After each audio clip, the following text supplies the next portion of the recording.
Okay, I wanted to come on a little early just to make sure that y'all can hear me. Can someone respond in the chat? Can you or can you not hear me?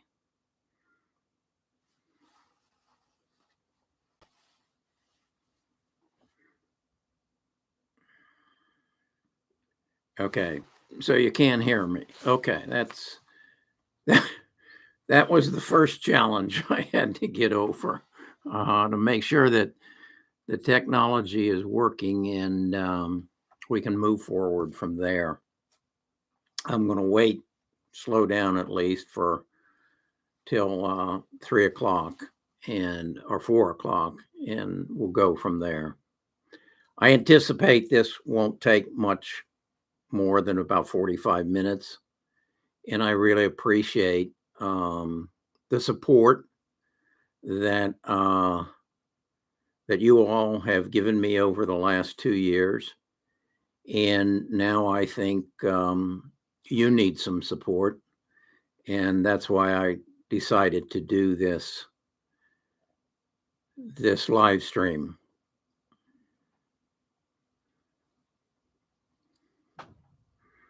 Okay, it is 4 o'clock. So, what we were going to do this specifically for our Discord, and make it just for them.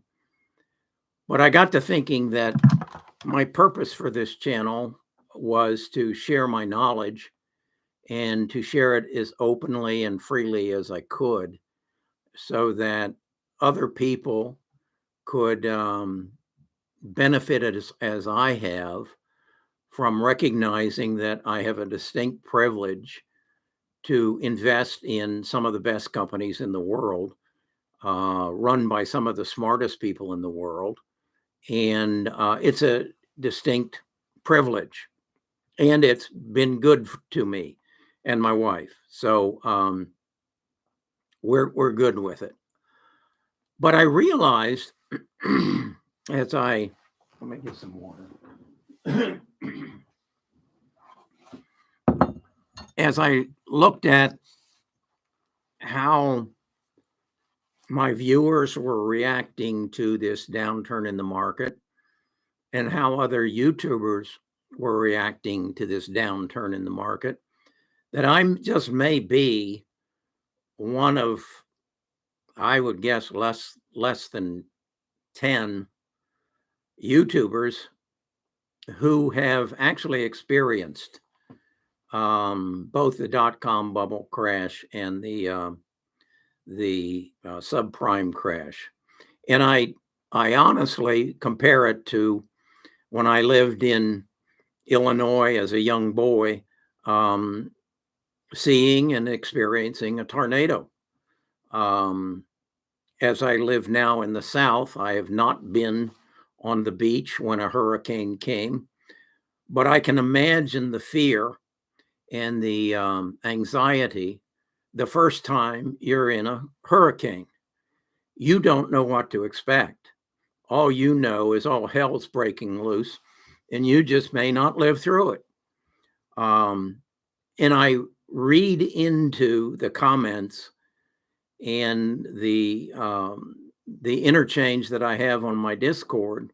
Every Friday we have a meeting and we talk about stocks, that many of you are reacting as if you're in a storm, and that the world just might come to an end for you in the very near future. And I experienced this. And then I guess the other thing that really spurred me on, so this weekend I was watching a show, and I think it was Sunday Morning, Jane Pauley, and they interviewed a gentleman who was 58 years old, and he had planned on retiring at 60, and now as a result of what's happened to his 401k and his other investments, he's now putting it off to at least 67. And he was scared. And this was a guy, you look at him and you say, well, just how astute are they? Well, he was living next to a lake. He had a pier. He had a boat, and his world was turned upside down. So I thought, I'll bet most people feel that way. And as I said, from my perspective, it appears that most of the people, the talking heads, and that's an interesting thing. Many of the talking heads you're even going to see on CNBC, and they haven't been through it either. So I wanted to take some time. First of all, I need to, for those of you who don't know me, I'm a retired financial advisor. I sold my practice in 2005 and basically retired. And my wife and I traveled the world. And then we lost our daughter to cancer in 2014. And I became very angry because I lost my mother to cancer when I was 8 years old. And as I say, I got very angry and I started acting up. And my wife basically told me I needed to find something to do or find some other place to live. I chose A. I'm gonna find something else. I got into real estate. Real estate took me to YouTube. YouTube took me back to my profession. And it's kind of funny. That right, that right there is a CFP. That's a ChFC. That's a CLU. That took me 3 years to get, and I was quick. That took me a year, and that took me a year. So I've got 5 years of education in this field. I've got over 25 years of experience in the field, and I've experienced 2 hurricanes. What I want you to know is I know what's going to happen next. All you have to do is go to a chart. I like charts. What is it? Chart views, or and you can just look at history. You can take it all the way back to. I did a video just the other day on. I took it all the way back to the Depression. I was shocked to see the Depression. I think was October of 2029, and then it went down, and it went down 80 some percent. It did not reach that high of October 2029 for 23 years. Maybe it was because it was 1955. Maybe it was 26 years. But in the next 26 years, it went up 1,400 and some percent. This is the Dow. And the recovery period just gets shorter and shorter. And that's because of the same thing that's going to happen here. And we'll get to that. But the first thing I think you need to understand, is why did this happen? It happened for the same reason that the dot-com bubble happened, for the same reason that the subprime crisis happened. And I guess even the same reason the coronavirus crash occurred. And addressing exactly why this happened, the coronavirus caused it. We had entered a period of free money, funny money, which actually started when Nixon took us off the gold standard. And a lot of people don't really know that he took us off the gold standard so he could pay for the Vietnam War. We were running out of money and he needed some free money. And so took us off the gold standard and away we went. Then when we went through the subprime crisis, they had to prop up the banks. They had to prop up General Motors, General Electric, most of the generals. And so they printed money. Something I didn't know until just recently, that even though the government propped up General Motors and gave them some capital. I knew they still filed bankruptcy, which hurt their union workers' pensions pretty severely. But China bought 25% of the company. I didn't know that until just earlier this week. And that kept General Motors alive. Otherwise, I don't know what would have happened. I guess we would have had two car companies in the United States, Tesla and Ford.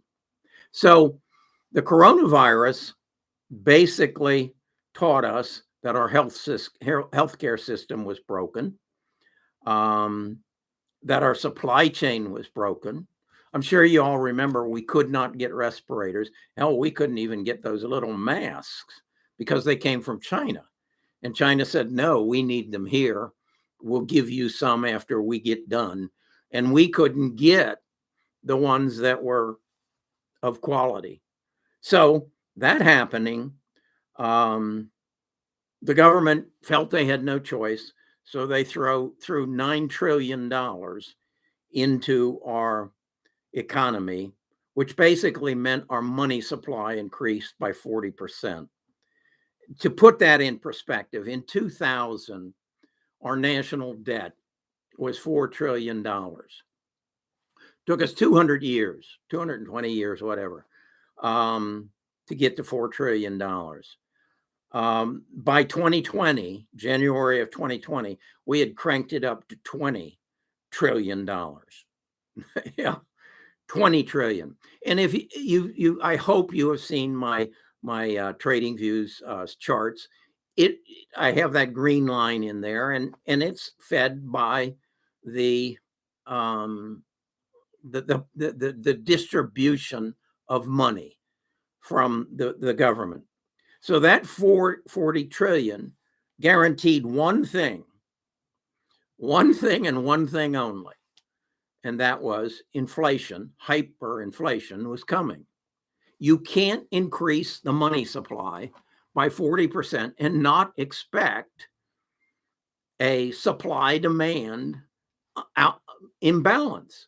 When you add to that you have shut down manufacturing, so the supply of goods isn't there, but the community has more money, but there are less goods. How we are keeping the inflation at 8-10%, I don't understand. Again, think it through. 40% more money available, and you only get a 8% inflation rate. It doesn't make sense to me. Somebody's playing tricks on us, but I'll deal with it. I'm okay with it. Then, as I say, we had a broken supply chain. So we knew we had a guarantee of inflation. We knew then, and the Fed basically knows, and they have to increase interest rates. Why do they have to increase interest rates? To slow your buying down. Okay. The housing market went crazy. And why wouldn't it? When you could borrow money for 30 years for 3.5%, of course it's going to go crazy. Every millennial in the world said, every millennial in the world's father told them, get out there and buy a house now. Now is the time. I don't care what the prices are. Buy it now at that interest rate. Well, that's now up to about 6.5% from 3.5%. So that guarantees that interest rates will go up. And as interest rates go up, as inflation goes up, that guarantees that stock prices will go down. So these are all things that, again, if you look at the subprime crisis, it's almost exactly the same thing that happened, except it involved real estate. It involved what they did back then. I remember Trent. Trent's my son. He's now working with me in this, and he's here. I remember he came to me one time. He said, "Dad, I can refinance my house, and all I pay for the next 5 years is the interest. Don't have to pay on the principal." And the house is appreciating at 9% a year. And the interest, I think he said, was about 6. So I'm going to be making 3% just on that. And I said, Trent, that's too good to be true. You're going to have a balloon payment after 5 years and it'll bury you. I was right. I remember that we all saw this coming, and the news was filled with, what are these people going to do when their balloon payment comes? There's going to be foreclosures. And that's when the whole thing started to tumble. Well, that's exactly what happened here. We knew that we had $9 trillion more. We know that inflation will go up. We know they're going to have to raise interest rates. And as they do those two things, corporate earnings are going to go down. I mean, I've said in videos, I saw a mother with 2 or 3 children in the car, filling her car up with gas. And I know that gas cost her 50% more than it did a year ago. Well, what happens on that? She has a limited income. What happens?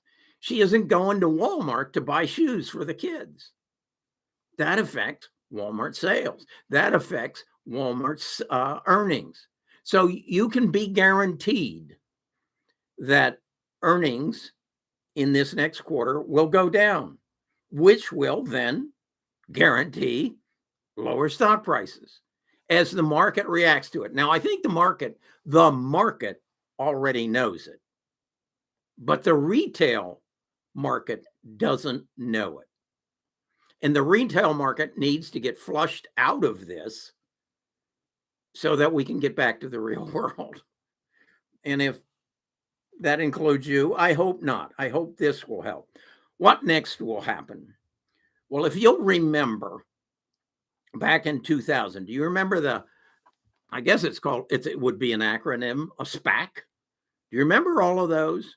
The one I loved the most was Workhorse and Eastman Kodak. I was with Polaroid when Eastman Kodak was at their heyday. And I remember Eastman Kodak came back into the business, and Trump gave them some money, and that sucker took off. And everybody was trying to get into Eastman Kodak, and the 22-year-olds on YouTube were just beating that drum as hard as they could, as they were Workhorse, as they were any number of different stocks. And now, though, we have the SPACs of 2020, and they were running on fumes from lended money. And that was all right when you were probably, if the prime rate was 3%, they were probably paying 5%. But now that the prime rate is 6 or 6.5, they're probably paying 10. So their debt service just doubled. Okay. When their debt service doubles, they default and they file bankruptcy. And you're going to start seeing this probably before the end of the year, that such and such a company filed bankruptcy. And what does that do? That creates more fear. That creates lower stock prices. So the zombie companies will go bankrupt. Particularly if they're in a competitive area. If you've been with me, you know I do not invest in car companies. And I love to use the quote. And I remember this because it's an easy equation of numbers. In let's see, it would be 1920.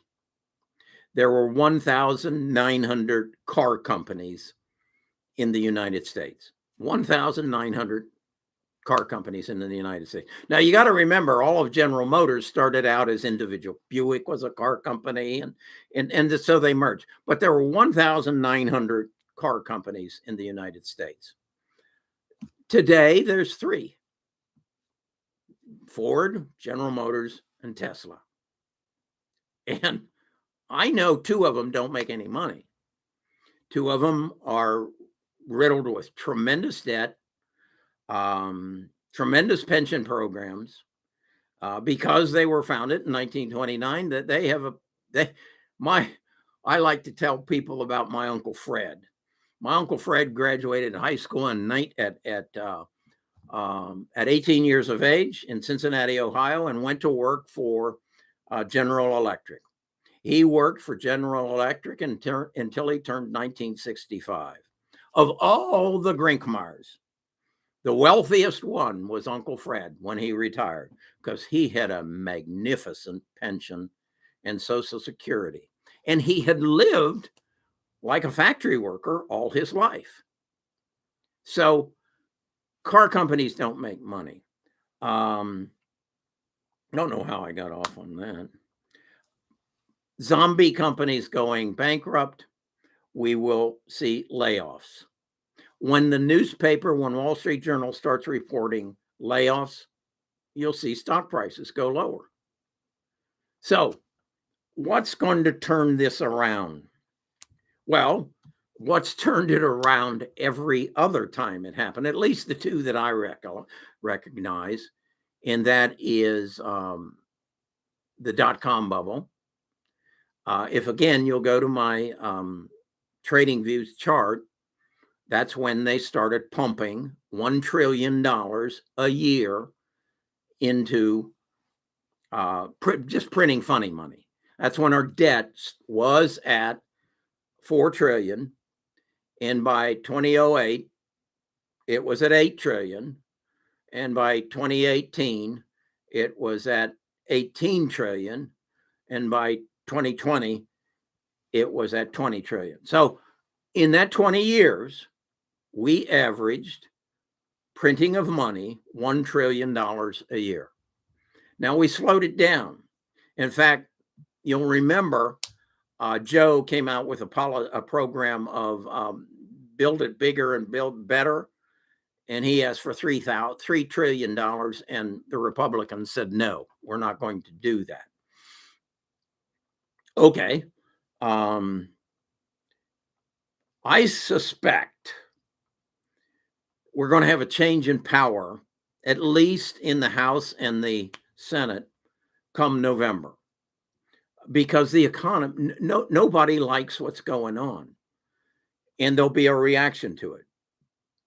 And I suspect that as we move past the elections and they take the power, the Democrats, I guess they are the Republicans, they won't take the power until January when they take the office.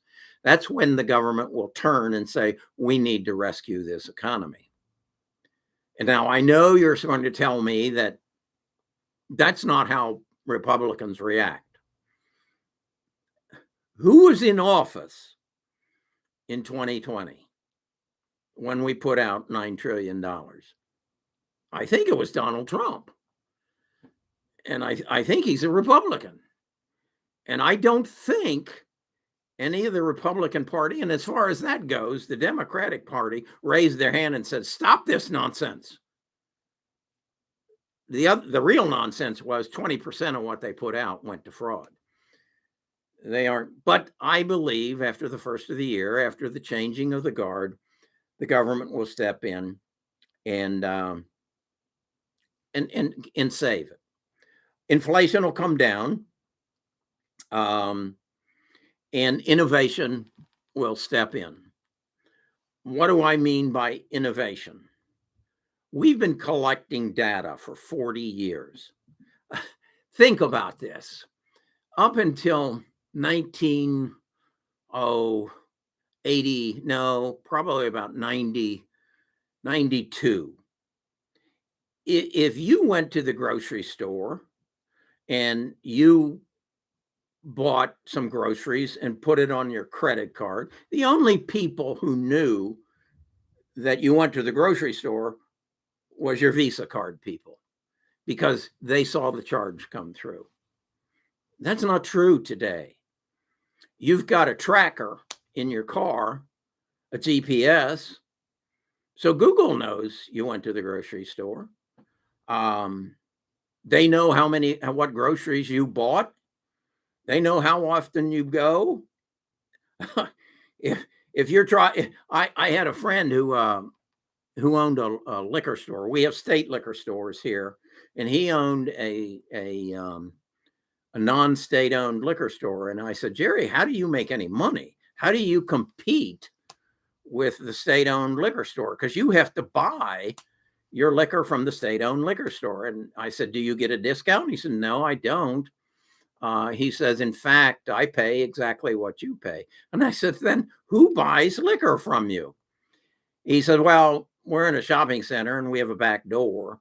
And most of our customers are ladies who don't want the world to know they're drinking. So they're willing to pay a higher price. So the reality is they now have data on our every movement. As a result of the internet, they have data on everything that you look at. I was on our Friday talk, and we have a prominent Detroit lawyer who was trying a case that involved Amazon. And the judge asked the lawyers on all sides, do any of you have an Alexa or Echo? That's what the word was. Do any of you have an Echo in your house? And this lawyer said, yeah, I have one in virtually every room in my house because I get them for free. He never explained exactly how he got them for free, but I think I know. And the lawyer said, go home and turn them all off. And he raised his hand and said, why? Why are you concerned about that? Because you'll go home and talk about this trial to your wife or your children or whatever, and Amazon will be listening. And they know you're the judge, you're on this, and they'll be listening. And their lawyers will be listening. Yeah. So they have so much data on us that they know. Amazon brags that they know 60% of the time what you're going to buy before you buy it. I don't doubt that one bit. They have that much data on us. They have gone to tremendous expense to gather that data. That's how they make their living, Google, Facebook, selling that data to advertisers. Do you think, what do you think it costs to store that data? It's a high cost. You better figure out how to monetize it.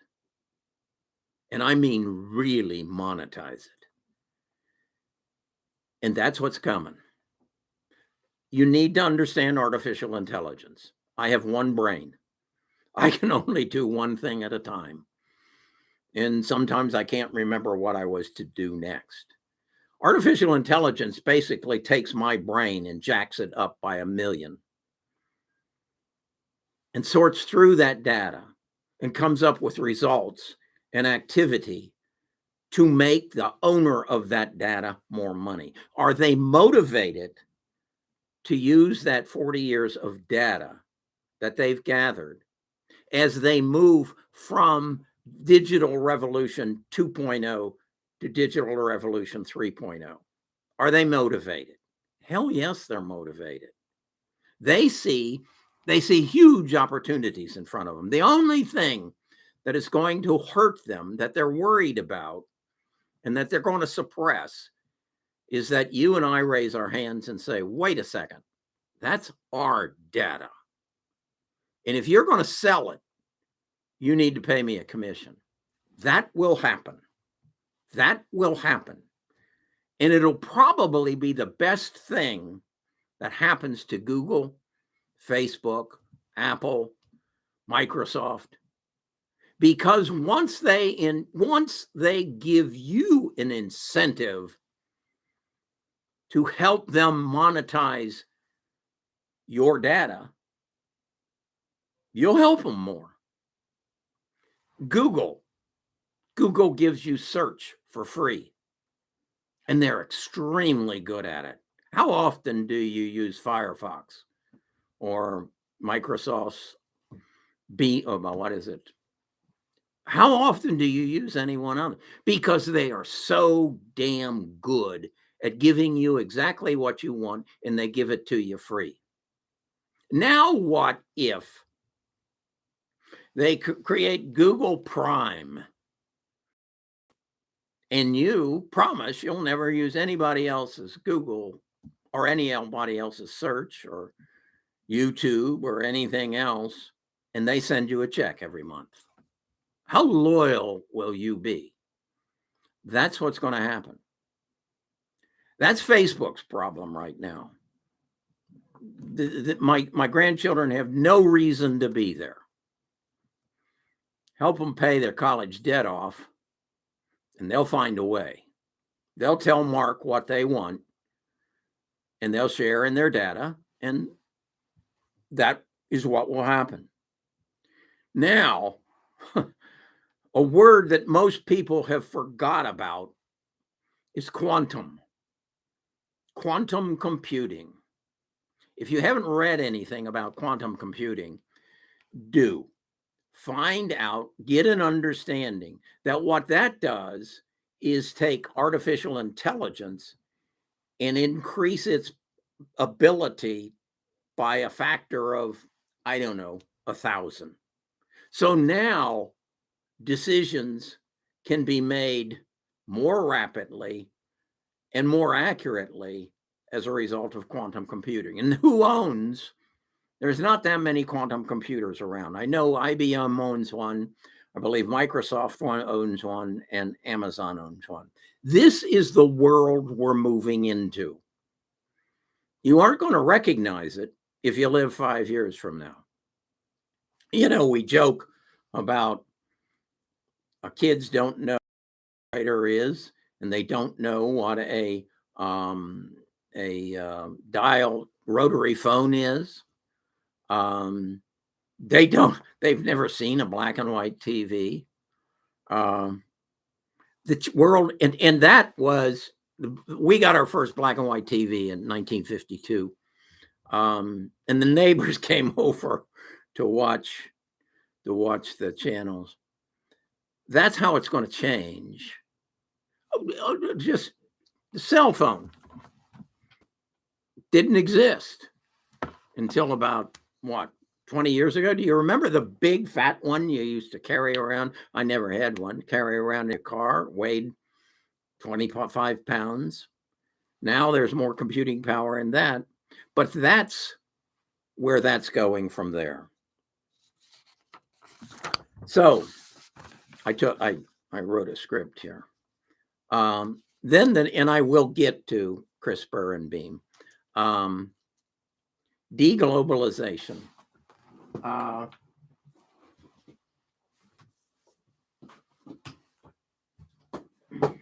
Let's first go back to what is the future going to look like. You must read this book. You must read this book. It's in all my descriptions. It gives you a picture of exactly what the world's going to look like. Now, I think it would have things would have moved a lot faster if it hadn't been for the coronavirus. But if you want a window on what the world's going to look like in the next 10, 15 years, he'll tell you. He just tweeted that, and when I say he, I'm talking about Peter Diamarcus. I'm on Twitter, and I follow him. He said in the future you won't have cars in your garage. They'll be all autonomous, and you'll just summons them, and you'll be able to determine what kind of car you want, and it'll be probably electric, and it'll take it.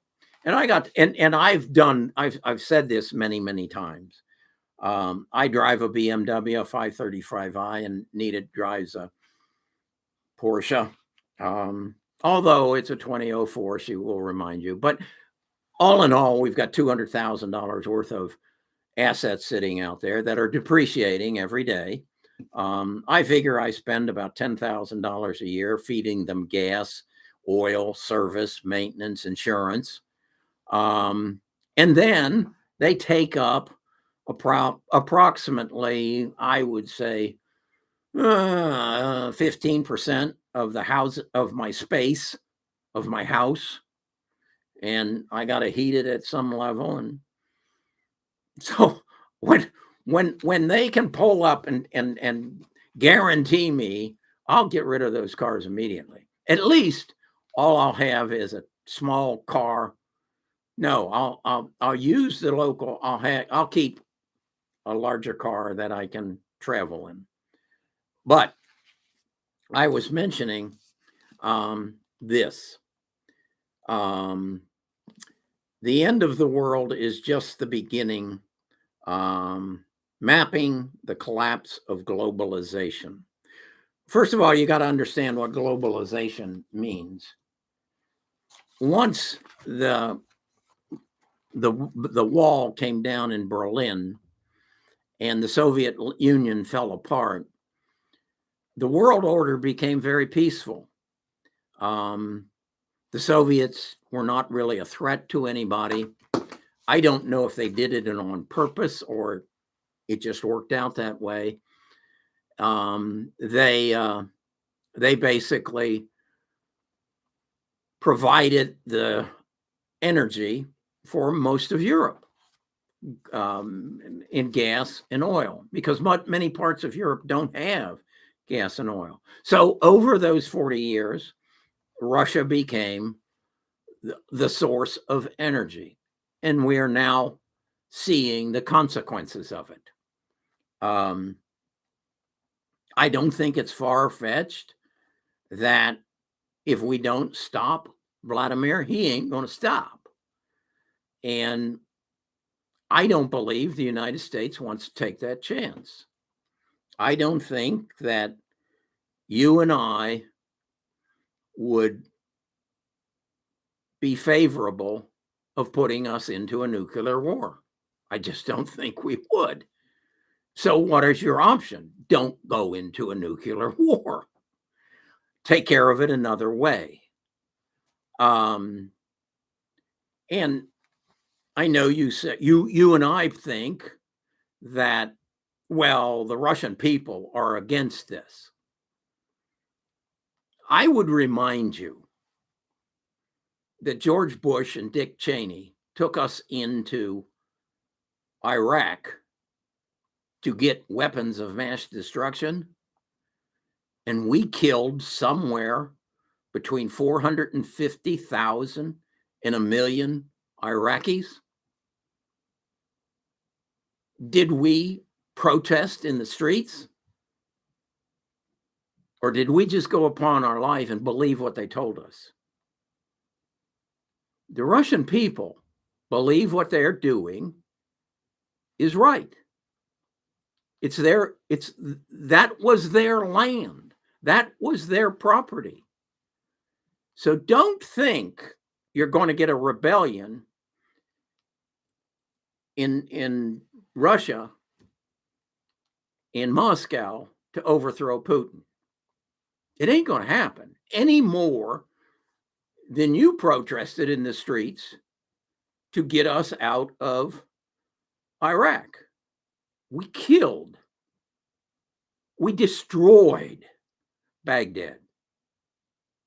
We see on the news tonight what Russia has done over the last 4 months to Ukraine. We did that in 2 days to Baghdad.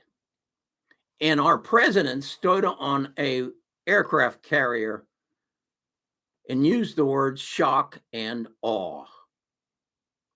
Shock them, and we stand in awe of our capability to destroy people. Don't believe that the Russian people are going to stop this, because they're not. So you have to deal with, as our nation is going to have to deal with, what do we do? Because it ain't going to stop. I thought, well, we'll put a hit out on Vladimir. If they had put a hit on George and Dick, what would have happened?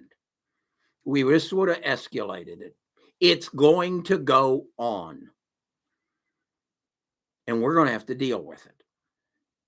So what do? We deglobalize. We basically say, this coronavirus showed us how susceptible we are to any form of blackmail. We're going to cut your oil off and you're going to freeze, Germany. We're going to cut your oil off and you're going to freeze, England. This weekend, somebody said to me, what did you think about Boris stepping down or resigning? My answer was, I would have too. I don't want to have to make the decision that those people are going to have to make. What are they going to do? I wouldn't want to be in that office. I wouldn't want to be in that position. It's going to be another Winston Churchill begging the United States to come to their aid, to stop them. Even if this isn't true, even if this is bizarre, understand it's a possibility. And then put that into your mind as to how you're going to invest in the future. If that happens, what are the consequences here? Well, if you'll read Peter's book, he basically says we'll become dependent on our continent, and that's North America and South America. We can replace the labor that we have or been using to supply us with all our stuff from people in South America. Colombia, he speaks of specifically. We can upgrade their economies much as we upgraded China's, and have greater control over our destiny, and not deal with one power who then went and said, by 2040, we will make you a secondary manufacturer, a secondary political entity, and a secondary economic entry. That's what they want to do. If your neighbor said those same things to you, what would you do? Would you keep buying candy from his kids? Would you keep buying Girl Scout cookies from his daughter? I don't think so. I think you'd say, I got to get away from this. I got to become self-dependent. I got to get my own Girl Scout cookies. That's where we're at. This all started 40 years ago when I said, I don't want to pay $150 for Trent's running shoes. And Nike said, we'll get them made in China and we'll bring the price down to $75. And we can get that done in 2 years because China will build the factory for us. They'll supply the people and they'll steal our technology. And that's where we are. I did a video I can't keep track. Elon's in bed with the Chinese Communist Party. And the head of the FBI has said they have lured us over to steal our technology. NEO would not exist if Elon hadn't taught him how to do it. Xing. China would not be in the electric vehicle business if Elon hadn't shown up. Then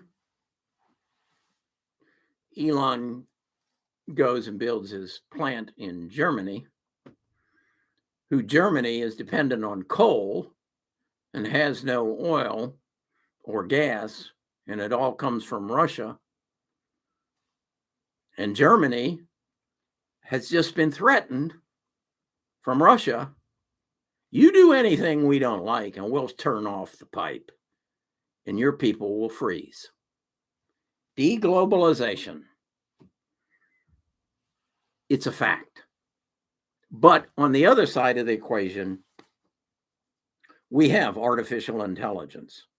We have big data. We have quantum computing. We will learn from our mistakes. The biggest mistake we made is subjecting ourselves to the coronavirus and its many variants, which just don't seem to stop. We've got to cut that off. We've got to improve our healthcare system. That's genome sequencing, that's genome therapy, and genome editing. Now you say, what has that got to do with, that's all about mutations? No, it's the ability to look at the genome of the virus and figuring out how to kill it, how to stop it. I'm watching, what is the name of the show? Fantastic Things? No. I just did a video about it. Amazing Things. It's that movie with the little girl who got her head all wound up. Anyway, our healthcare system will be better. We will stranger things.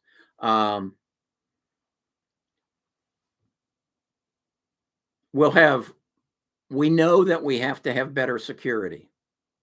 I have been very impressed with what I have read about Palantir and their work in this area. And I think that as we inject artificial intelligence, machine learning, that's something I have and quantum compute, we will be able to pull our security in as well as improve our healthcare and look to a better life. And as I said, as a result of big data and the people who own it recognizing that we own it, we should own it, or at least have a stake in it, we're going to solve our economic problems of the huge division from those who have to those who don't have. We're going to create a universal paycheck. And you'll get paid for the use of your data. And that's only fair. And that's the way it should be. And I'm confident that's the way it will be. So if there is a World War III, it's going to be over energy. And as I just talked to you about what's going on in Germany and Russia, and that will go throughout the whole European plane. At least that's what I believe. And that's how I'm going to invest. I'm going to invest in the United States. You know I won't invest in China. I don't invest in Russia. I was told to at one point, but I don't, and I wouldn't, and I won't. So I'm going to learn, I'm going to invest long term. As I invest long term, I realize, and I've shared this with you, I take myself out of competition with Wall Street. Wall Street plays a short game. Remember, I was in that industry for quite a few years. They get paid on a quarter, they get paid a salary, and then they get stock options, and then they get paid a bonus on a quarterly basis. So they don't look far beyond the quarter. And they invest based on a quarter. So I don't invest in that way. I invest in what I think the change is going to be, as I've just outlined. And so I'm investing in the companies that are going to monetize all this data that's going to be grown through artificial intelligence, machine learning, and quantum computing. And that's Amazon, Google, Microsoft. I used to say Facebook, but I don't. Amazon, Google, Microsoft, Amazon, Google, Microsoft. I don't know. NVIDIA, Amazon, Google, Microsoft, Facebook, I don't say anymore. So without that being said, that's my mainstay of my portfolio. Then I invest, as you know, in the biotechs.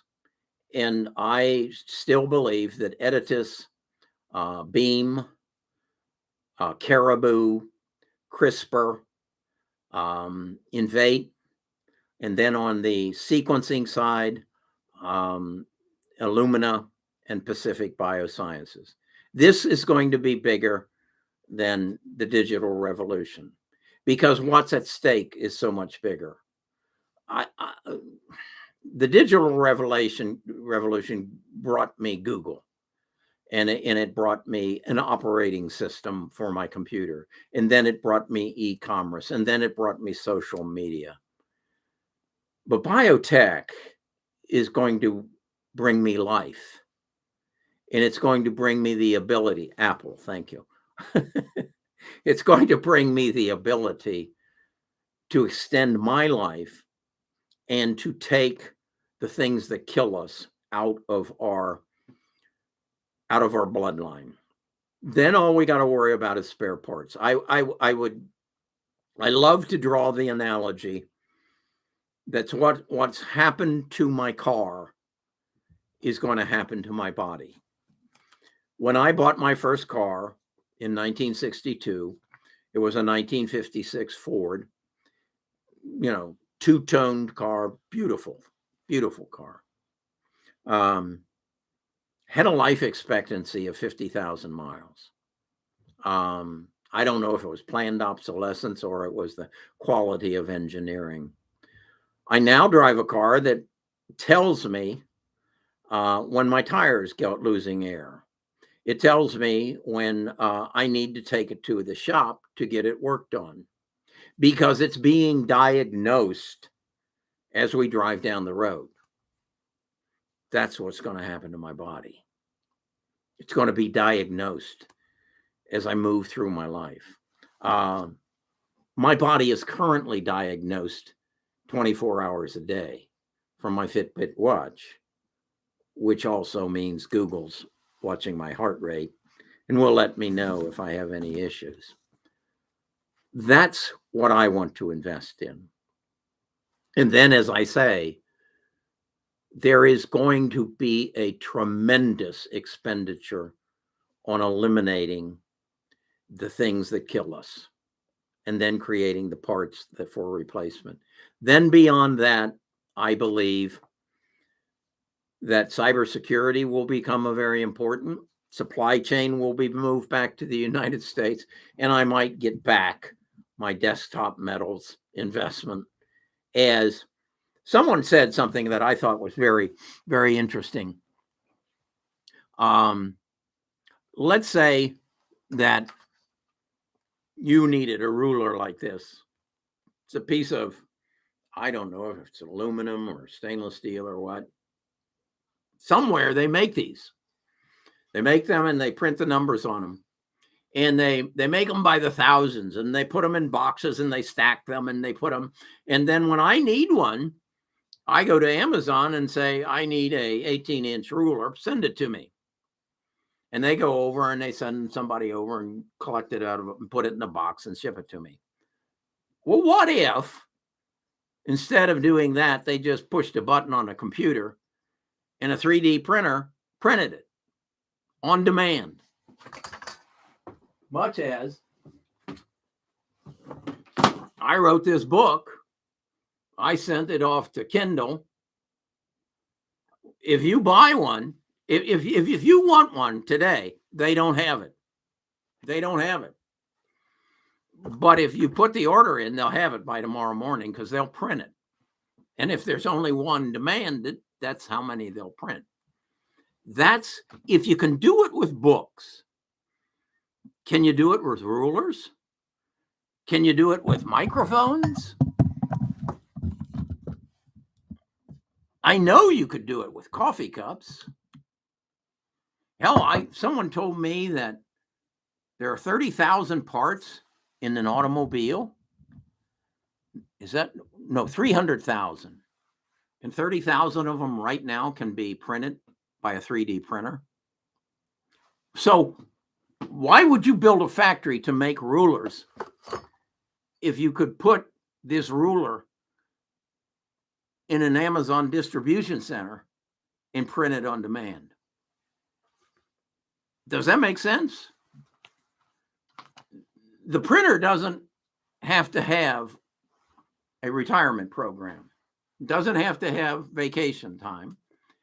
It doesn't even require a minimum wage. It just requires electricity. Does that make sense? I think it does. So, getting actually, yeah, near the hour. Didn't plan to go this long. For those of you who don't know, I was talking about I'm a long-term investor.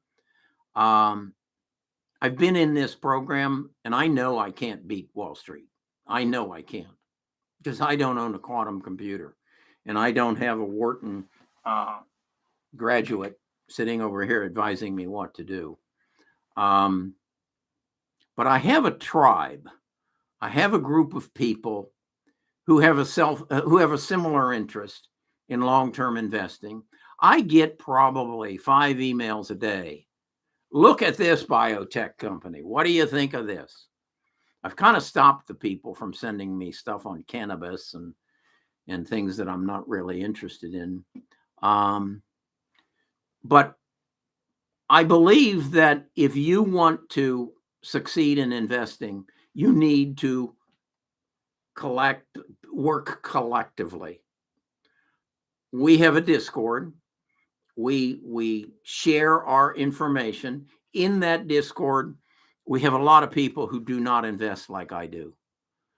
We have Gabe, who's very astute in options. In fact, he gave a free class, I think it was a week ago today, on trading options. We have Mark, who's very much a fundamentals and value investor. And so we have collectives that come together and say, this is what I think, and this is what I learned today, and this is what I've accumulated in my career, and how I think we should move, you and I should move forward. They don't agree with me. They say they may, but they have other ambitions. They have other needs. They have different circumstances. So whether it's our Discord, whether it's you identify with Meet Kevin, whether you identify with Graham Steffens, get in a group and become a part of a collective so that you don't do this alone. Can you imagine being down on the beach and a hurricane comes and you're in your little house by yourself? Wouldn't you rather have your family there with you and maybe a big guy who could help hold the walls up, or somebody who's been through it before and says, it stopped? Oh, it stopped. No, we're just in the eye of the hurricane. We're only halfway through. Don't go outside yet. That's what a collective can do. That's what a community can do. That's what a tribe is all about. So I encourage you to do that.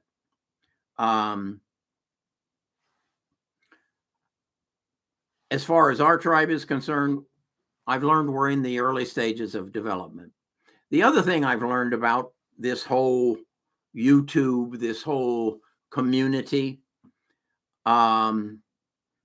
it's going to get better as far as dissemination of information, because the advertising world has recognized, and I have seen this, that to put a 5-second ad that you can stop in front of my video is not near as profitable or as getting me to talk about the same product because I use it. That's going to happen on the Discord too.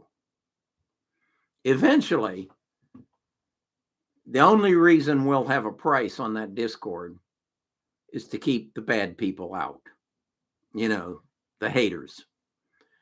We will get it down through getting support of advertisers to where it costs almost nothing. That's where this is going. It's adopting the Larry Page and Sergey Brin theory. Give it to them for free. Give it to them for free. We'll figure out how to pay for it at a later time. Did they? Yes, they did.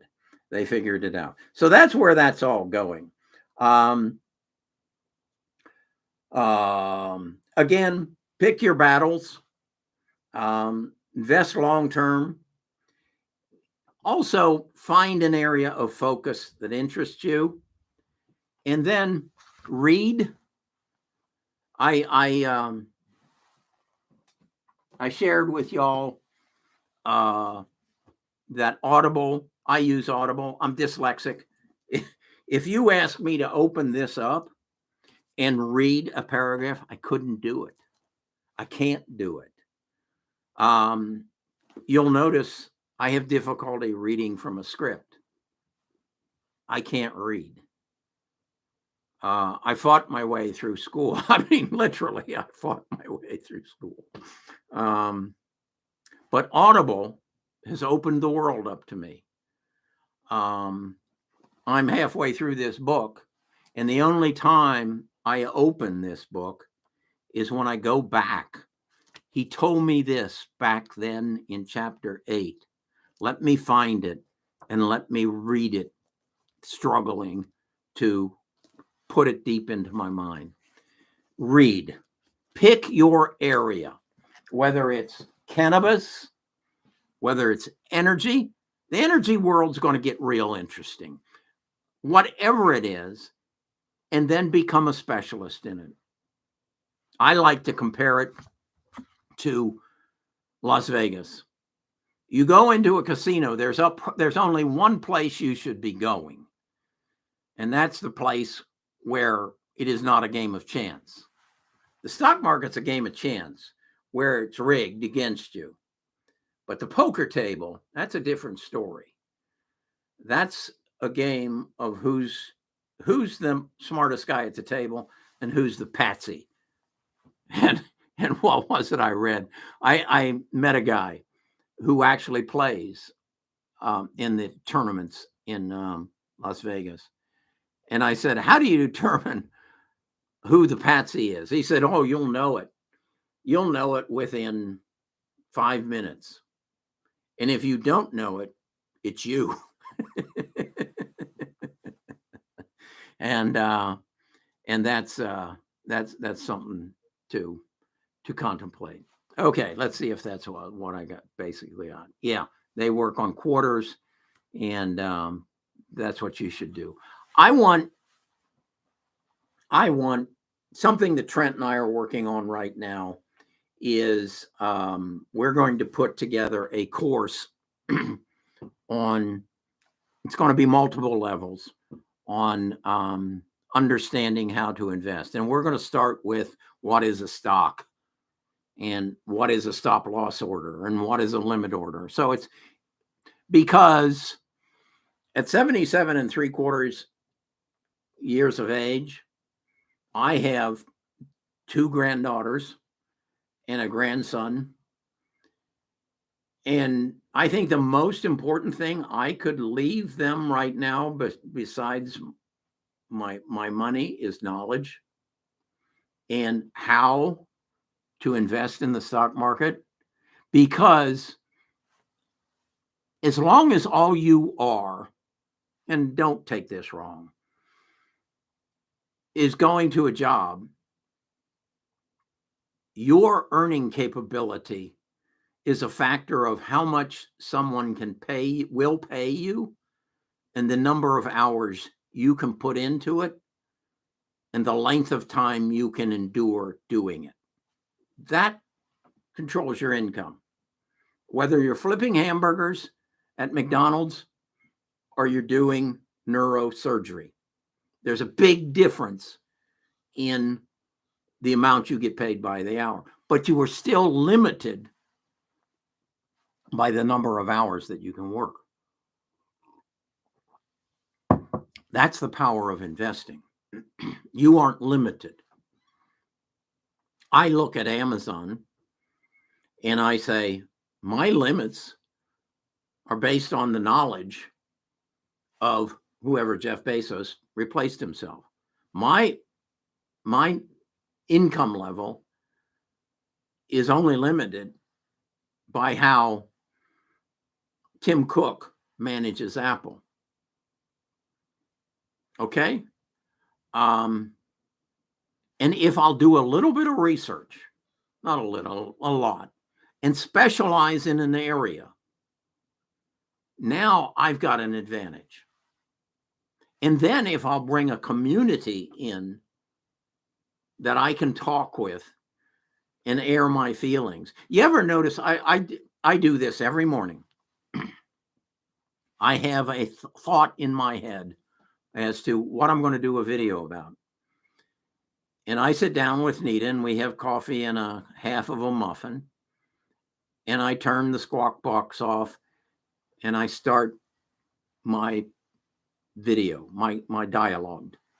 By the time I get done with my dialogue, my video is 200% better. That's what a Discord gives you, a sounding block. Come next Friday, this Friday, to our stock talk. Probably we usually end up with about 60 people.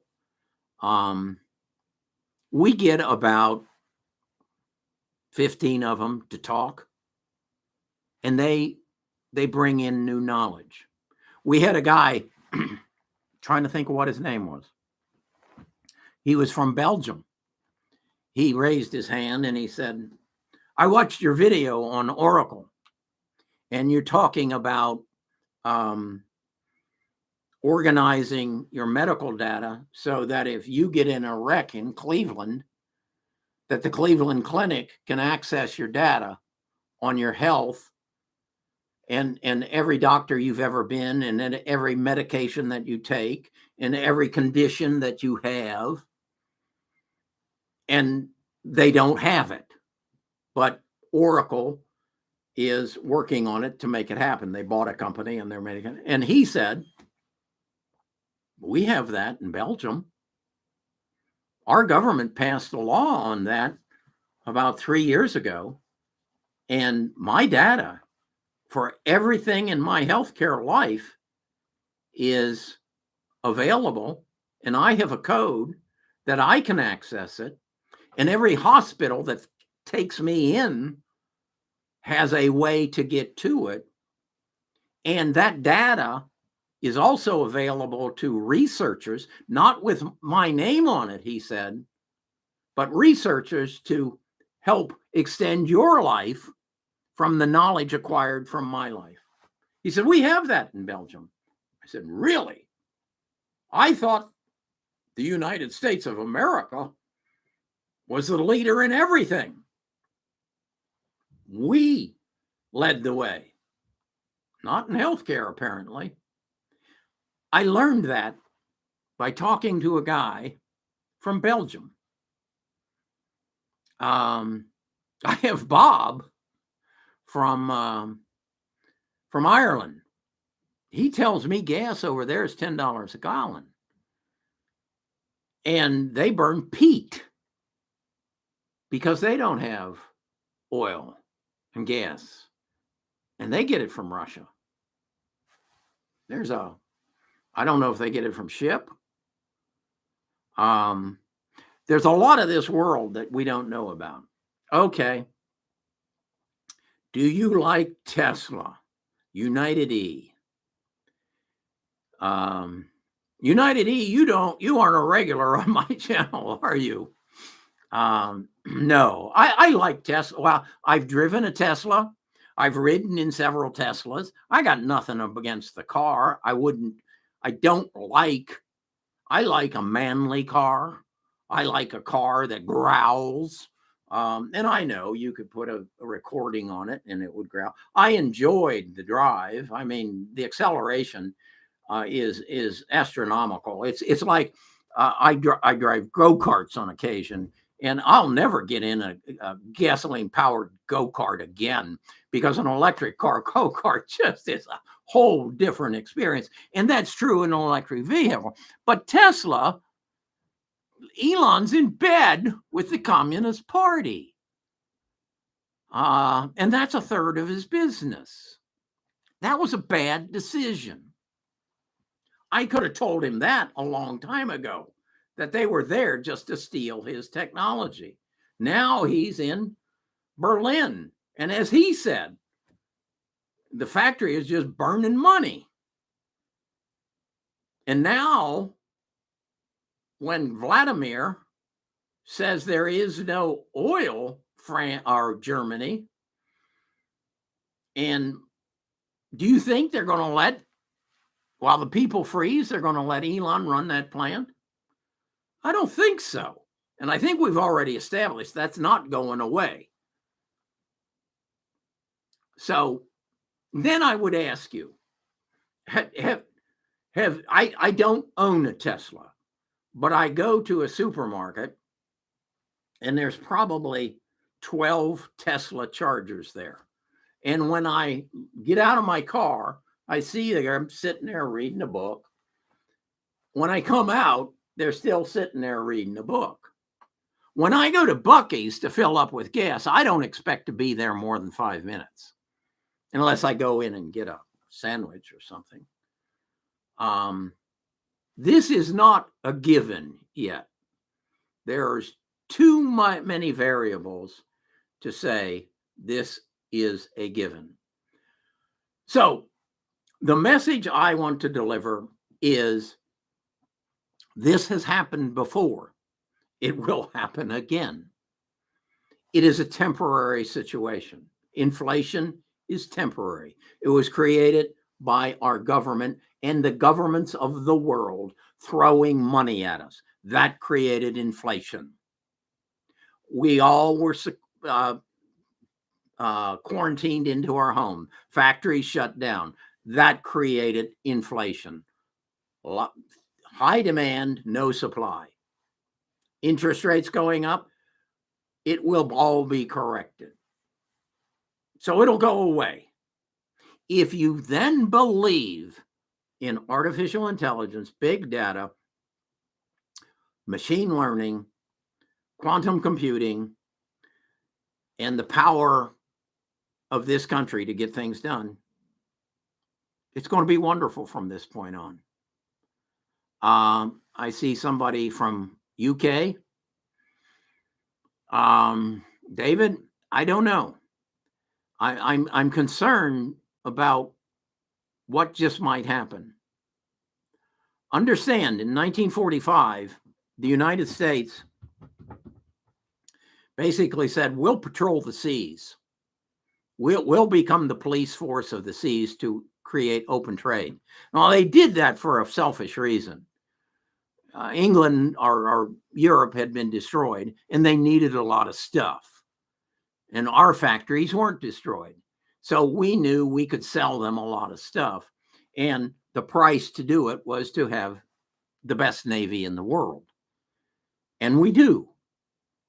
But if Europe is all up in turmoil as a result of Russia's aggression, are we going to continue to patrol the seas? We've got more aircraft carriers than all the other nations in the world combined. If we decide we're not doing that anymore, I wouldn't want to live. I don't know. It's scary.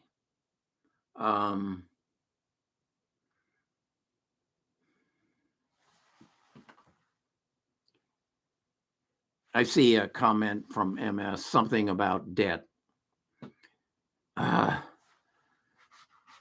opinion on debt has changed dramatically.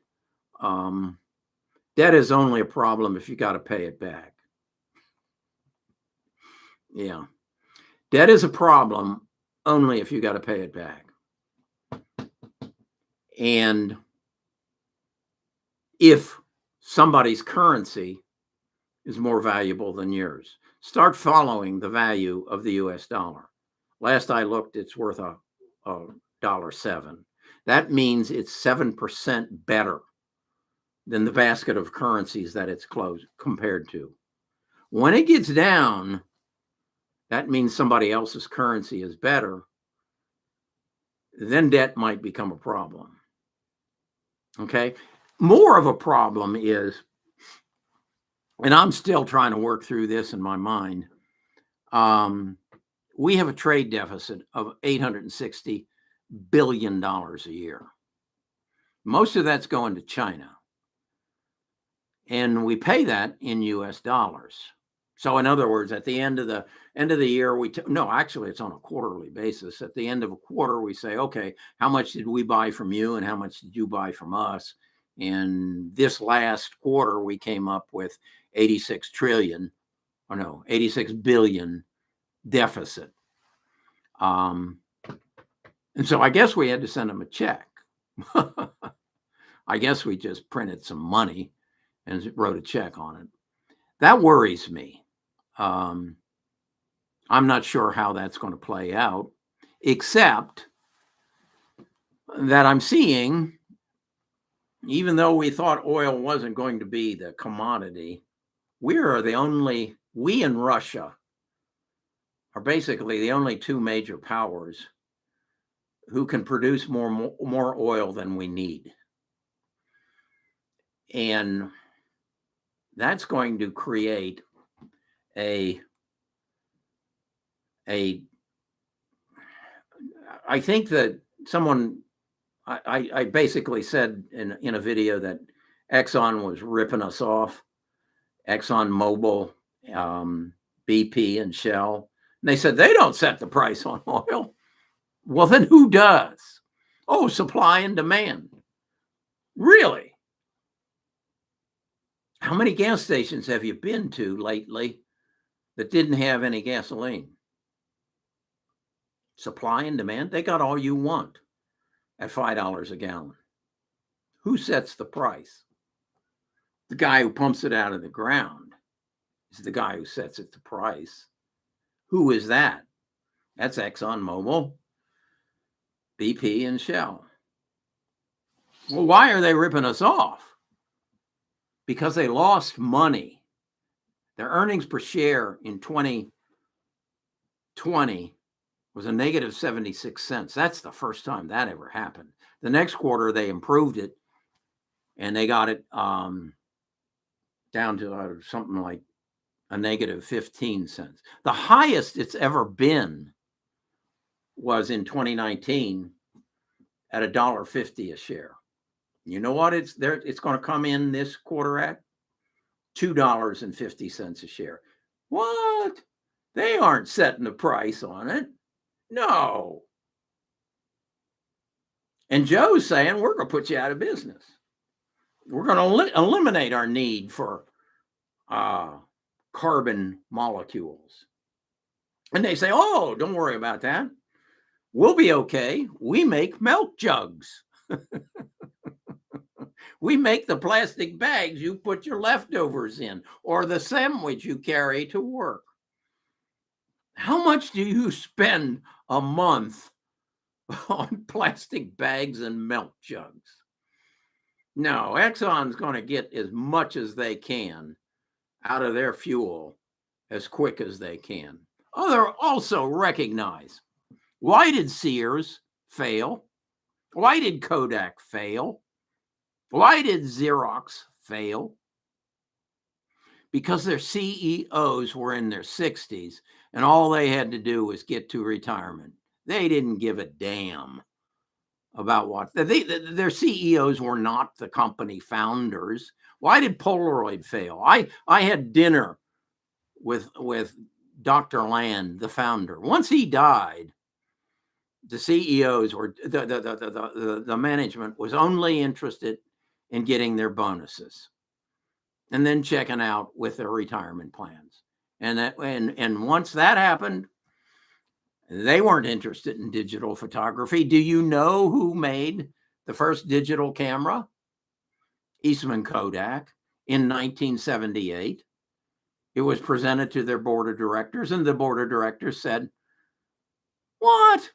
We're a paper and chemical company. We aren't interested in that." Understand how business works and get out of their game. Don't play today's game. That's the slot machines and blackjack. You might have a chance at blackjack if you can count cards, but good luck with 5 decks. Okay, we'll do this again. Looks like we got up to over 200 people. I would ask you to not support me, support our cause. And our cause is to make you more financial literate. Trent and I will get this course out. It will be free. It will be paid for by the people who want to sell you something. And I'm going to pull a Larry Page and a Sergey Brin. I'm going to make your life better off the backs of the people who want to sell you something. And then over the period of time, I will take you through the 6 stages or the 6 areas of financial planning. I will teach you how to take advantage of a 529 college program. I will teach you the difference between an IRA and a Roth IRA. I will teach you how to take distributions from your qualified plans. I will teach you insurance. My daughter died because I taught her how to buy insurance when she was clean for 5 years. So her husband and my grandson collected a check for $500,000 because that was the most insurance she could buy. That saved their lives. I want you to know about that. I want you to know how long-term care insurance works. I want you to know how to build an estate plan so that your family doesn't pay estate taxes, so that you avoid probate. And if you don't have long-term care insurance, so that you, if you so choose, can go to a nursing home and not pay anything. I've learned so much. I'm a doctor of finance, but this channel only allows me to talk about what to invest in today. I want to share the rest of this with you. I'm going to need help. I'm going to need your support. But that's what I want to do. Why do I want to do that? Because I need your love. I need your approval. Because I'm not sure I'm getting it from the guy upstairs who took my mother and my daughter. Okay? That's enough of me bearing my soul. All right. We'll do this again. I can't do this every week. I put out a video every day, and now I'm building a course. So if you want to get involved, come to our Discord, engage with me. My email address is around anywhere. I need somebody to help me write a weekly newsletter. I need somebody to help turn our store into a profitable entity. I have over 30,000 people who are interested in investing. Email. I need somebody to help me basically You monetize that. And when I say monetize that, get sponsors to take care of it. And then I need you, all 212 of you, to check out our Discord. Just check it out. And come become a part of our tribe. Okay. I've said enough. My God, it's 5:23.